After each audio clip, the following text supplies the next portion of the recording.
Ah, então beleza. Me diz uma coisa, o que que você sabe sobre neurocisticercose?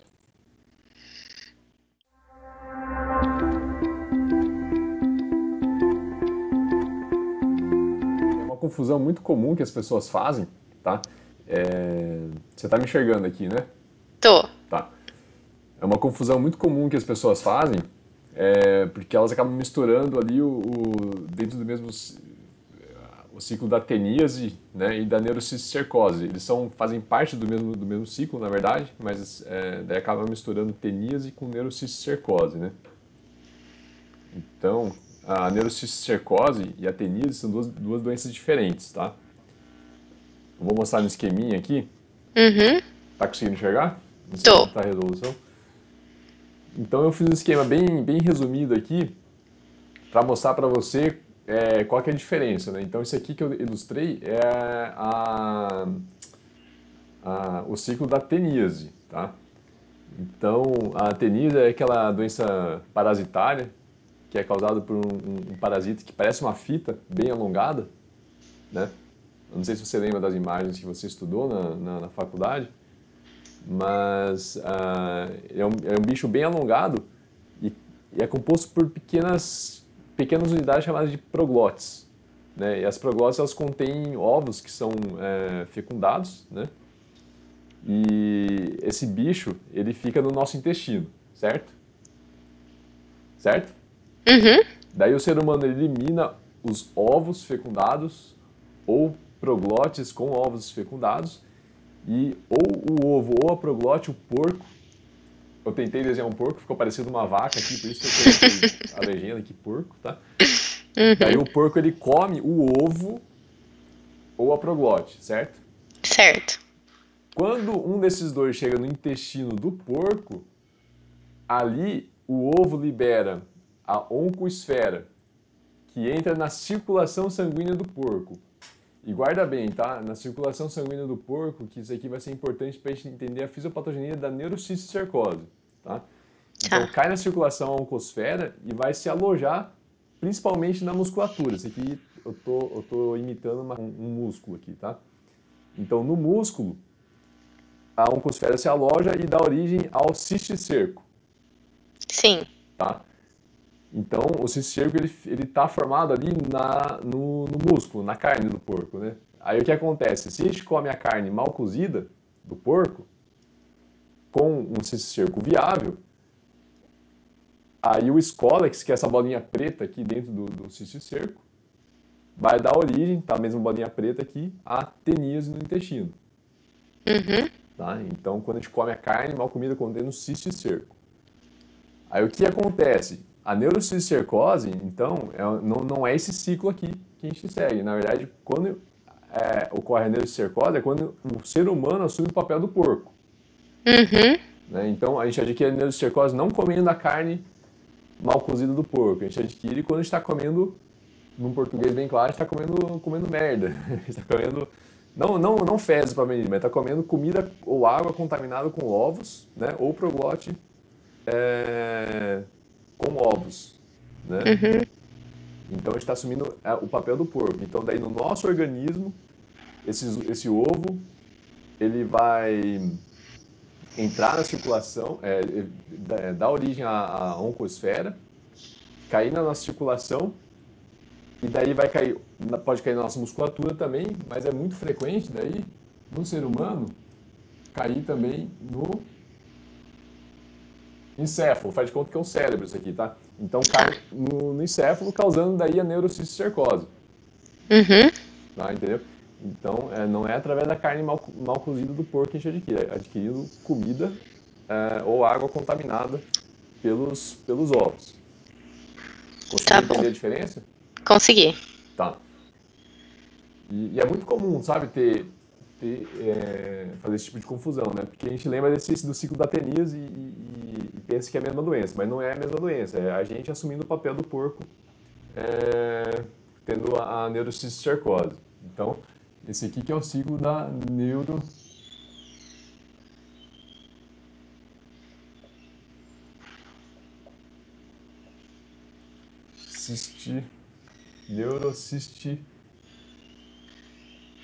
Neurocisticercose. Neurocisticercose. Tá escrito certo? Tá, né? Eu acho que tá. Tá. Então, a neurocisticercose a gente vai adquirir comendo ovo, que vai gerar a oncosfera, que vai cair na circulação sanguínea e através da circulação vai chegar no encéfalo, fazendo a neurocisticercose. Quando chega no encéfalo, no sistema nervoso central, a neurocisticercose ela pode se alojar no parênquima e no espaço subaracnoide, esses são os dois locais mais comuns, e pode acometer também o sistema ventricular, chegando através do plexo coroide. No parênquima é que a gente vai ter 4 fases clássicas, que a gente estuda bastante por imagem, e que são relativamente previsíveis. Então a gente tem, vou desenhar aqui 4 fases. 1, 2, 3 e a quarta que eu vou desenhar aqui embaixo. Tá? Então, assim, para a gente aprender sobre neurocisticercose, é importante a gente não ficar tentando decorar padrões radiológicos, tá? Tá. A gente tem que tentar entender qual que é o ciclo evolutivo da neurocisticercose, como que é a história natural da doença no encéfalo, e daí entender o que cada sequência pode fornecer de informações para a gente entender aí assim a gente entender o padrão de imagem. Não é bom a gente decorar o padrão de imagem, é importante a gente entender o padrão de imagem e o que aquilo está refletindo no ciclo de vida da doença. Tá? Então, quando esse mesmo cisticerco que a gente está vendo aqui no músculo do porco se aloja no cérebro, ele vai dar origem à cisticercose, e a primeira fase é chamada de fase vesicular. Tá? Tá. Na fase vesicular, o que a gente vai ter? A gente vai ter, como se fosse uma bexiga cheia de um líquido bem cristalino, bem limpo, tá? Então imagina uma bexiga cheia de água, cristalina, limpinha, e a única coisa diferente que você vai ter lá dentro vai ser o Scolex. O mesmo Scolex que a gente tinha visto lá no porco. Tá? Só que agora está no cérebro humano. Quando esse Scolex ele começa a morrer, ele começa a liberar antígenos aqui dentro, né? O líquido aqui dentro ele começa a ficar turvo.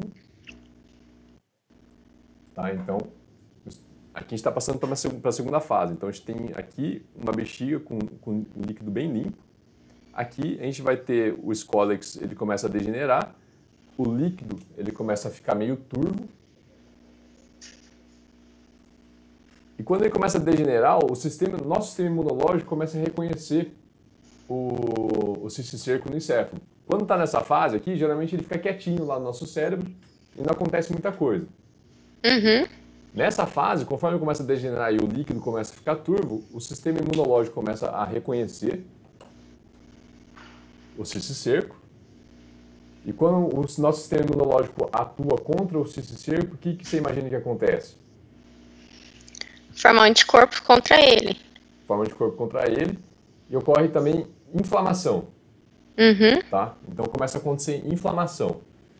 Quando a gente ocorre processo inflamatório no nosso organismo, seja qual seja, independente da causa, a gente começa a ver realce pelo contraste. Sim. Na periferia da lesão, né? Por que a gente vê o realce quando a gente tem um processo inflamatório? O vaso, dentro do processo inflamatório, ele fica um vaso poroso, né? Então, ele permite a saída, a passagem do contraste para o meio intravascular para o meio extravascular. Você não está tendo uma quantidade maior de vaso onde você enxerga o realce pelo contraste, né? Dentro do contexto de processo inflamatório. O que você está enxergando ali é o contraste passando do meio intravascular para o extravascular e, de certa forma, acumulando um pouco ali tendo uma concentração maior naquele tecido. Tá? E quando a gente tem processo inflamatório, pelo mesmo motivo que a gente tem realce pelo contraste, acaba saindo líquido também, do meio intravascular para o meio extravascular, né? Então, naquele parênquima próximo ao vaso inflamado, né, ao vaso poroso, acaba tendo um acúmulo também de líquido no parênquima adjacente. Ou seja, a gente começa a ter edema. Tá? Sim. Começa a ter edema. Então, esse aqui é o cisticerco que começou a degenerar, começou a morrer, processo inflamatório. Conforme ele vai degenerando, esse cisto ele vai colapsando, ele vai diminuindo, encolhendo, perdendo a sua morfologia. Mas nessa fase aqui, então a gente tem a fase vesicular, e essa aqui é chamada de fase vesicular coloidal. Tá? Vesicular coloidal. Depois a gente passa por uma fase que é chamada de nodular granular, em que a gente tem o cisticerco ele colapsando. A gente pode ter um pouquinho de realce ainda, mas geralmente a gente já tem menos realce do que nessa fase anterior. A gente pode ter um pouquinho de edema, mas menos edema ao redor. E a gente tem um Scolex lá dentro que ele pode já começar a calcificar. Não é necessário que esteja calcificado, mas a gente pode começar a identificar o Scolex calcificado dentro. Sim. Certo?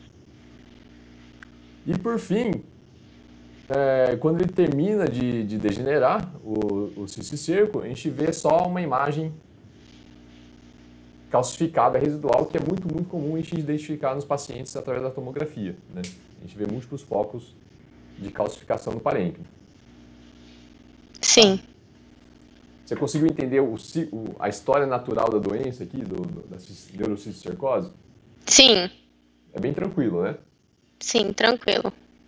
Bexiga com água cristalina, começou a degenerar, fica turvo, processo inflamatório e edema ao redor, começa a colapsar, diminui o processo inflamatório e no final só a calcificação. Calcificação. Agora a gente precisa entender como que isso aqui se manifesta no exame de imagem, né? Sim. Isso aqui é tranquilo. Calcificação na tomografia, você vai ver um pontinho hiperdenso lá. Uhum. Né? Calcificação acho que é bem tranquilo de ver, na tomografia principalmente. Acho que não tem grandes mistérios. Agora, na ressonância magnética, que o pessoal começa a ficar um pouco mais confuso, né? O pessoal acha que ressonância magnética é complexo, mas basta a gente entender que tipo de informação cada sequência fornece para a gente conseguir raciocinar em cima desse conhecimento prévio, né? Então, aqui a gente tem uma bexiga com conteúdo cristalino. Basicamente, o que a gente vai ver aqui é uma imagem cística que tem um conteúdo que é isointenso, ou seja, ele tem a mesma intensidade de sinal que o líquor em todas as sequências. Sim. Faz sentido? Faz. Né? A gente vai ter um líquido limpo ali como se fosse o líquor. Né? Então, a intensidade de sinal vai ser muito semelhante ao líquor em todas as sequências. Em T1, T2, você vai ver uma imagem cística. Né? Quando que a gente pensa numa imagem cística na ressonância magnética? Quando tem um conteúdo com hipersinal em T2, né? Não tem processo inflamatório, então não tem realce pelo contraste, não tem edema ao redor. Então a gente basicamente vai ter uma imagem cística com conteúdo isointenso ao líquor em todas as sequências realizadas. Agora, e nessa fase aqui? Como você acha que vai se manifestar? Ela vai ter um sinal através do contraste pela inflamação e edema ao redor da lesão, e a lesão dentro dela não vai ser semelhante ao líquor, porque ela vai estar mais densa, né? Perfeito. É isso mesmo que a gente vai ver. Então, quando a gente for na imagem ponderada em T1, por exemplo, não vai estar exatamente igual ao líquor aqui no interior. A gente vai ter uma intensidade de sinal um pouquinho mais elevada, uma intensidade de sinal um pouquinho mais elevada do que a do líquor, quando a gente compara com o líquor, né? No flare também, o flare é uma sequência muito boa para identificar quando o conteúdo líquido está diferente do líquido, tem um conteúdo hiperproteico, né? Aqui no caso também no flare, a gente vai ter uma intensidade de sinal normalmente maior. Em T2 não fica tão evidente esse conteúdo turvo aqui, sabe? No T2 geralmente fica com hipersinal em T2, não fica tão bom para diferenciar. Mas as imagens ponderadas em T1 e principalmente no flare, fica mais fácil da gente identificar esse conteúdo turvo aqui, tá? E a gente vai ver o realce, né, que a gente vai ver obviamente na sequência T1 pós-contraste, pós-gadolínio. E esse edema aqui ao redor, a gente vai poder ver no T2 e na imagem ponderada em flare, né? Então, o flare e o T2 são duas ponderações muito boas para ver o edema, um edema vasogênico ao redor da lesão, porque assim, sempre que você tem um acúmulo de fluido, um acúmulo líquido no tecido, no interstício, esse edema vai ser bom de ser identificado através das imagens ponderadas em T2 e flare, tá? Tá. E o Scolex dentro, como que é o aspecto do Scolex? Na tomografia, a gente pode identificar o Scolex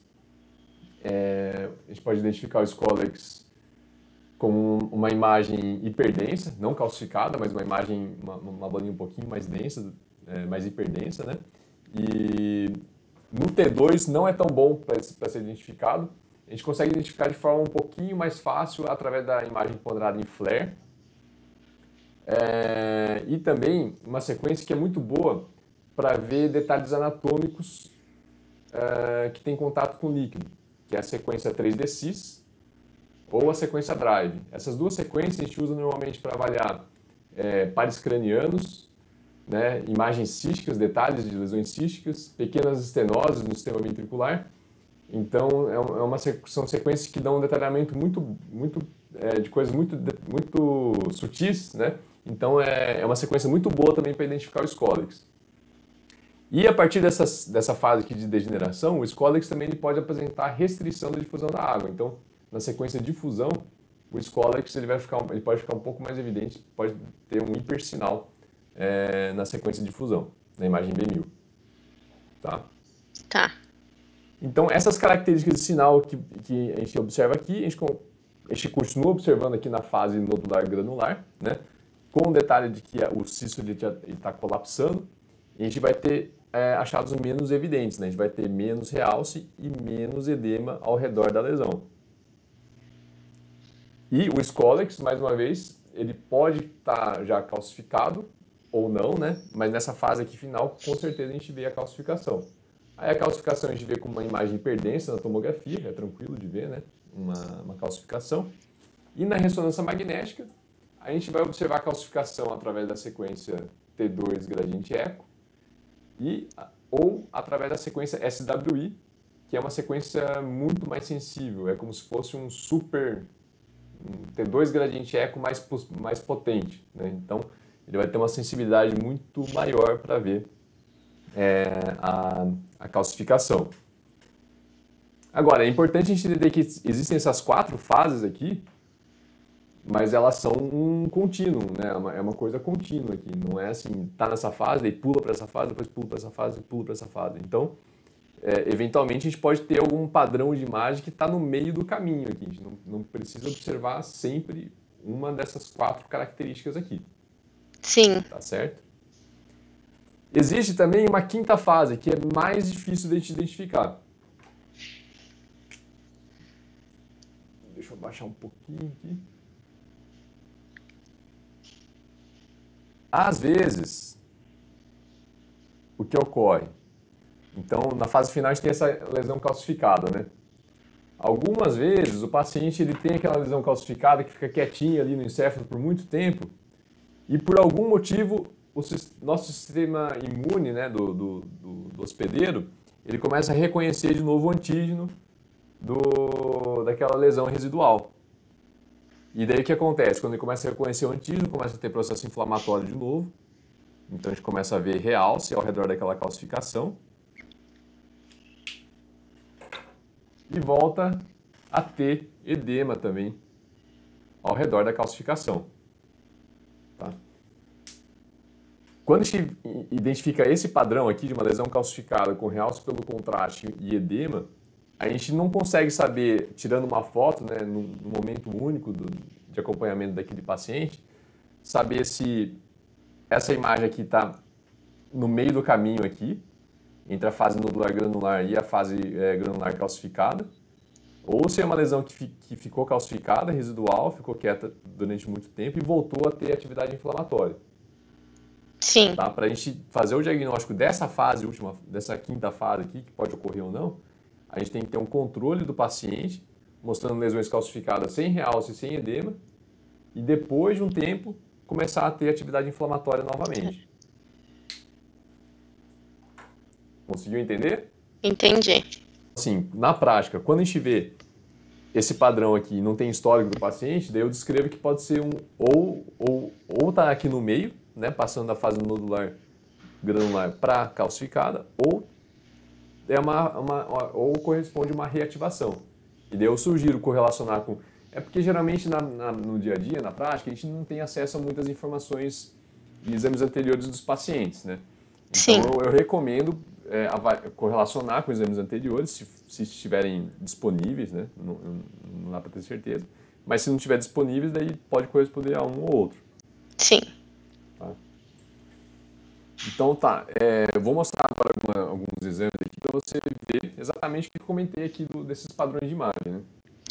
Eu tenho um caso aqui, tá bem exuberante, e ele está bem exuberante, mas está interessante aqui que ele tem mais de uma fase, né? Então a gente consegue entender o padrão de imagem. Deixa eu mostrar primeiro aqui um padrão. Esse aqui é uma tomografia de criança em contraste. Esse aqui é o padrão mais comum que a gente vê na nossa rotina, tá? A gente vê na tomografia múltiplos focos hiperdensos que correspondem à calcificação, né? Te chama a atenção alguma coisa em relação à distribuição dessas lesões calcificadas? É mais periférica? Mais periférica, perfeito, é isso aí. E por que você acha que essas lesões elas são mais periféricas? Tá, então assim, ó, tem algumas que são, parecem estar no espaço subaracnoide, né? Mas tem várias delas que estão exatamente na junção ali entre a substância branca e o córtex, né? Entre a substância branca e a substância cinzenta cortical. E o que acontece nessa região? Lembra que eu destaquei ali atrás que no porco, assim como no ser humano, o ovo ele racha, né? Ele dá origem à oncosfera, e essa oncosfera ela ganha a circulação sanguínea. Então ele se dissemina através da circulação sanguínea no nosso organismo, quando a gente está falando de neurocisticercose, né? E quando a gente tem uma doença que tem disseminação através do sistema sanguíneo, uma disseminação hematogênica, a gente tem que pensar que se aquele agente infeccioso ele tiver tamanho, for grande o suficiente, ele vai acabar entalando onde o vaso ele fica mais estreito. Faz sentido? Né? Então, tem uma historinha que eu conto, não sei se você já escutou, mas eu gosto de fazer uma analogia do mecanismo de disseminação hematogênica com a gente passeando de boia no rio. Né? Não sei se você já andou de boia no rio, mas... então, se você nunca andou, é fácil de entender também. Então, o que acontece? Você está com uma boiona ali no rio, né? E onde o rio ele fica mais estreito ou ele fica mais raso, a boia acaba entalando. Né? Então, é a mesma coisa que acontece na disseminação hematogênica. E onde que no nosso encéfalo a circulação ela dá uma afilada ali, né? Fica na região mais próxima ao córtex, né? Onde o vaso fica mais estreito. E onde a gente tem pequenos vasos perfurantes também na região núcleo-capsular. Então, na região profunda aqui do encéfalo, a gente tem vasos perfurantes, né? E, então, os vasos se alojam, a doença acaba se alojando ali. Então, tem que ser uma doença que, se tem disseminação hematogênica, seja pequena para conseguir espalhar o suficiente pela circulação, mas ela tem que ter o tamanho suficiente também para ficar entalado ali, né? Então, protozoários, né? Toxoplasmose acaba tendo o mesmo padrão de distribuição. Neurocisticercose, metástase cerebral acaba tendo esse mesmo padrão de distribuição, né? Região profunda e região ali periférica, né? Justa cortical e região profunda. Só que tem que ter tamanho suficiente para entalar, né? Se for um vírus, por exemplo, ele não vai ter esse mesmo padrão de disseminação, certo? Porque o vírus é muito pequeno, então ele não vai entalar ali, ele vai acabar tendo tropismos diferentes, né? Então esse aqui é o exemplo clássico da neurocisticercose naquele último estágio, ou penúltimo, né, caso tenha uma reativação. Em que a gente tem lesões residuais, e você vê, ó, são todas lesões que estão quietinhas ali no parênquima, sem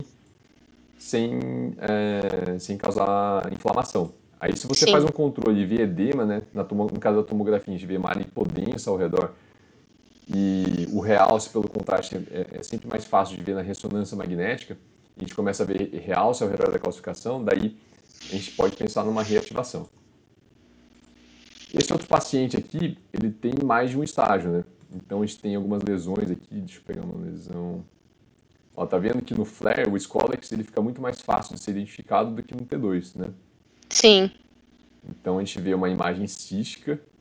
Então essa lesão aqui, por exemplo, a gente tem uma lesão cística, né? Aqui a gente tem uma imagem ponderada em T2, ó. Eu sei que é T2 porque o líquor ele tá branco, certo? Certo. E ele tem então um aspecto cístico, né? E o conteúdo ele tá isointenso ao líquor em T2, em flare, deixa eu colocar na imagem ponderada em T1. Essa mesma lesão aqui, ó, tá vendo? Sim. Em T1 também está exatamente a intensidade de sinal do líquor, ó, a intensidade de sinal do líquor, bem escurinho, e no interior da lesão também. Sim. Né? E ao redor a gente tem um parênquima preservado, a gente não tem edema, né? Então aqui a gente tem imagem ponderada em T2, e o flare, você vê que é uma imagem ponderada em T2, mas a gente tem uma técnica de supressão do sinal do líquor, né? Então a gente tem as mesmas características do parênquima do T2, ou seja, o córtex ele fica mais branco, e a substância branca fica mais escura, tá vendo? Aqui o córtex.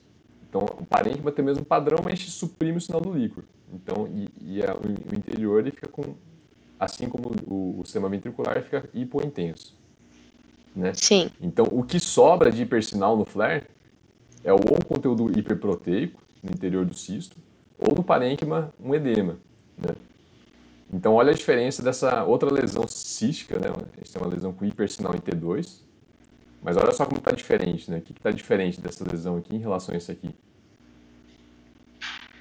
Ela não tá com a mesma característica do líquor, né? Aqui no interior, né? No interior. E ela tem um borramento ao redor, que é da inflamação? É um edema. Esse aqui é um edema vasogênico ao redor da lesão, né? Então você vê que ó, o conteúdo, o turvo, ele não fica tão bem caracterizado no T2, né? No flare fica muito mais fácil de identificar.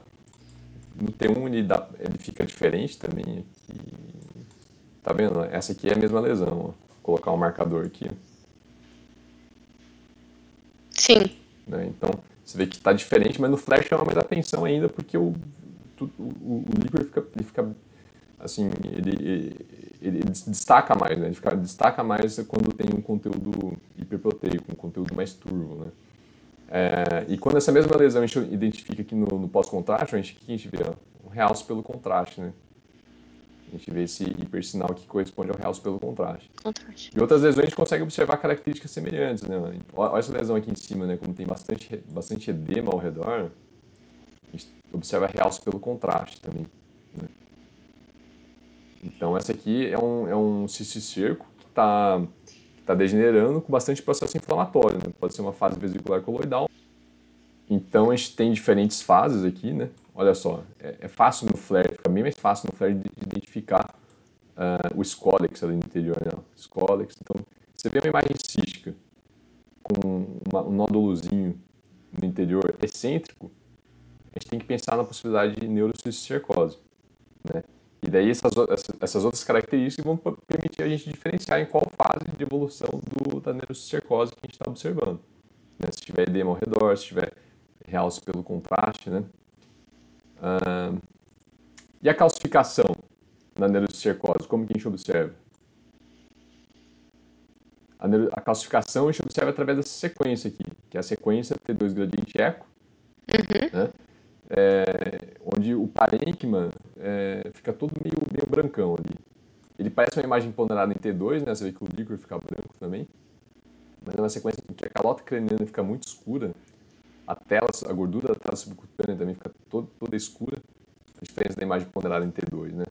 A imagem ponderada em T2 a gente não tem uma calota craniana tão escura assim, então a gordura ela fica com hipersinal ainda, tanto a gordura da medula óssea quanto a gordura da tela subcutânea. T2 gradiente eco não.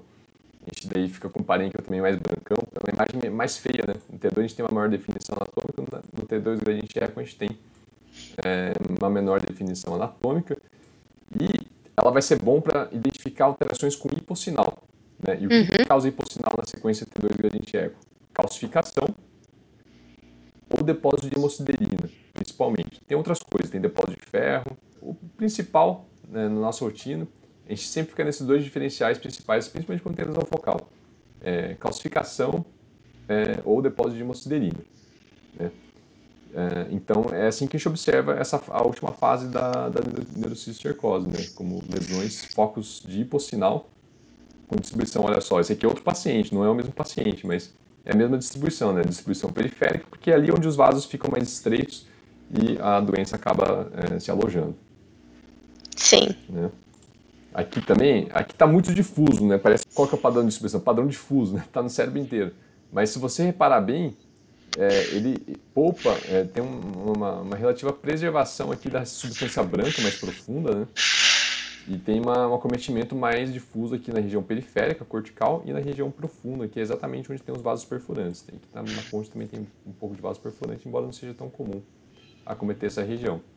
E por ter um acometimento mais periférico, é muito comum que esses pacientes tenham como manifestação clínica crises convulsivas, né? Eles podem ter sintomas mais inespecíficos, como cefaleia, mas é muito comum esses pacientes terem crise convulsiva, porque geralmente uma lesão que causa uma irritação cortical é o tipo de lesão que causa epilepsia.